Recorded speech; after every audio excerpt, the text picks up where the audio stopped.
Hey guys, welcome back to Psych Opinion. I've decided to do an impromptu show due to the conditions here in North Carolina. We've had probably, I didn't grow up here. I grew up in Massachusetts, and I was telling people a story about how me and my friends used to jump off our roof into the snow because we used to have so much snow when we were growing up. And people down here don't believe me, and it started snowing today. And this is the most snow. Everybody's saying this is the most snow they've ever seen in their lives. So I decided to jump on here and go ahead and do a impromptu episode about the best snowy horror movies ever made. So just kind of came off the top of my head here. So I wrote up a couple of movies and kind of some things about them, and I figured I'd go over them right now to kind of set the mood for this snowy time of year. That there's something uniquely terrifying about horror set in the snow. Not the cozy snow, not the holiday snow, the isolated, endless whiteout snow, where help isn't coming, roads are gone, and the cold itself wants you dead. Tonight, we're breaking down the best snowy horror movies, films that understand one simple truth. When you're trapped in winter, the environment becomes the monster. So some of the movies that I've picked to discuss is, first of all, not one of my favorites, but it is a lot of people's favorites is The Thing, which I would say probably is the golden standard for snowy horror movies. Like I said, not really necessarily my favorite, but I included it on this list because it's a huge favorite. I mean, everybody talks about The Thing. Everybody loves The Thing. If snowy horror has a king, this is it, The Thing. Set in Antarctica, The Thing strips horror down to its most primal fears: isolation, paranoia, and not knowing who to trust. The snow here isn't just background, it's a prison. No escape, no rescue, no warmth, and the creature thrives because the environment forces people together while making trust impossible. Cold, clinical, and still unmatched. Next, we have number 2, which is The Shining. Snow is a psychological warfare. Most people remember the hotel, but the snow is what seals everyone's fate. Once winter closes in on the overlook, roads vanish, communication stops, and isolation sets in. The horror isn't sudden, it creeps, like frostbite. Snow doesn't attack, it waits. And that makes it worse. Shining is definitely, in my opinion, better than The Thing. But like I said, The Thing is sort of a fan favorite, I think. Let me know what you think in the comments. Tell me what your favorite snowy horror movies are, because everybody says The Thing. And I mean, I don't get it. I mean, tell me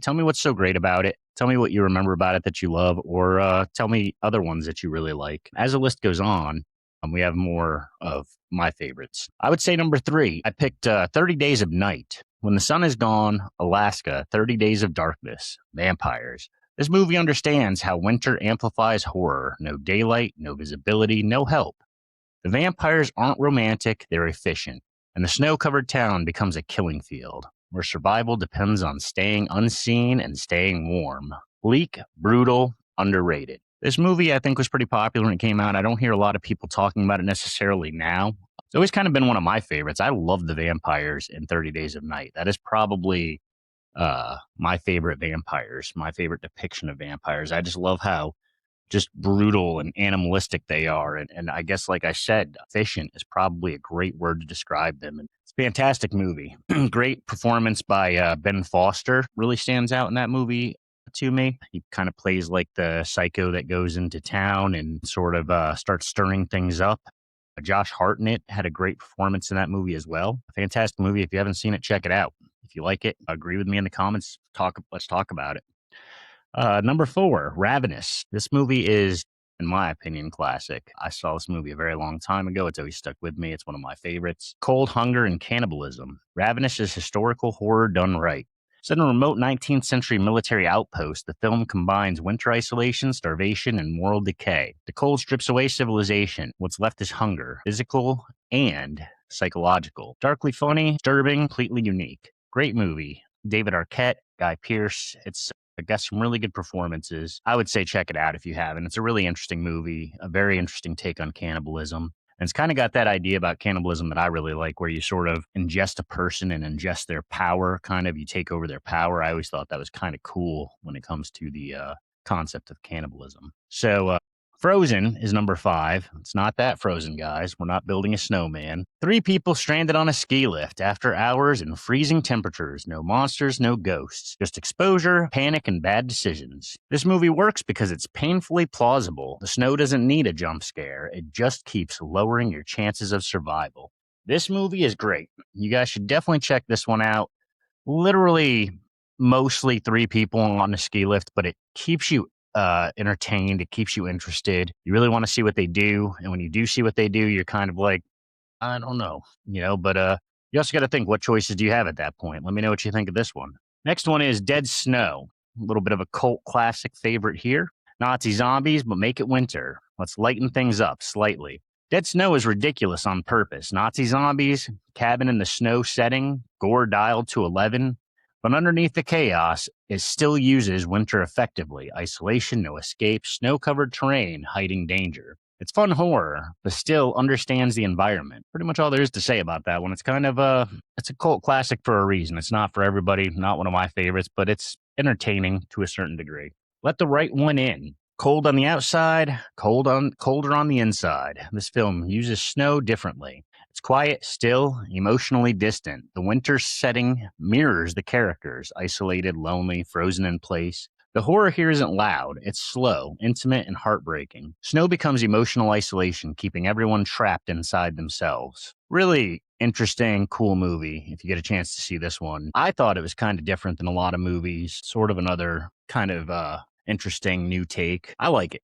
Tell me what you think. Next one is one of Steve's daughter, who's been on here a few times, Lizzie. This is one of her favorites, and I saw it because she recommended it. Not bad. The Lodge at number 8. Grief, isolation, and snowed-in dread. The Lodge weaponizes winter isolation, a remote cabin, a blizzard, and people who should not be left alone together. The snow cuts off reality, and the horror comes from doubt, manipulation, psychological collapse, cold, quiet, and deeply uncomfortable. This one is pretty fantastic as far as a twist goes at the end. Maybe you kind of see the twist coming. Sort of did, but sort of didn't. It was a little bit of a surprise how it all played out. But this one is really cool and kind of also teaches you, you got to watch who you mess with and how far you push people. So if you haven't, you should check that out. And why snow makes horror better? Snow does three things horror loves: isolation, as we've discussed in all of the movies that I just mentioned, silence. Every sound matters. Snow always seems to be a very quiet time. It can be very peaceful, but it can also be very unsettling depending on how you see it, how you feel it. Right now it's coming down outside, it's snowing really hard. And if I go out there, you can just kind of hear the snow, like, tapping on the ground, just building up higher and higher. I find it very peaceful, but I could see how, it could set dread in, especially if it doesn't stop. Snow horror also brings upon urgency. Survival has the clock. As I just said, if it keeps coming and you get snowed in, I mean, how long do you have? How much food do you have? What are your survival skill levels?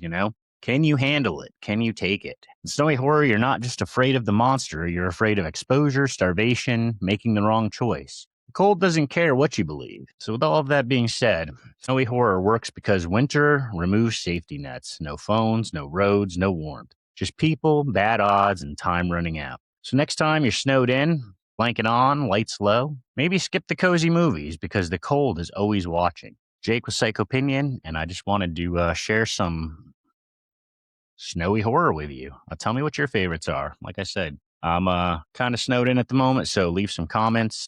Let's talk about some movies. Thank you. Have a good night. See you soon.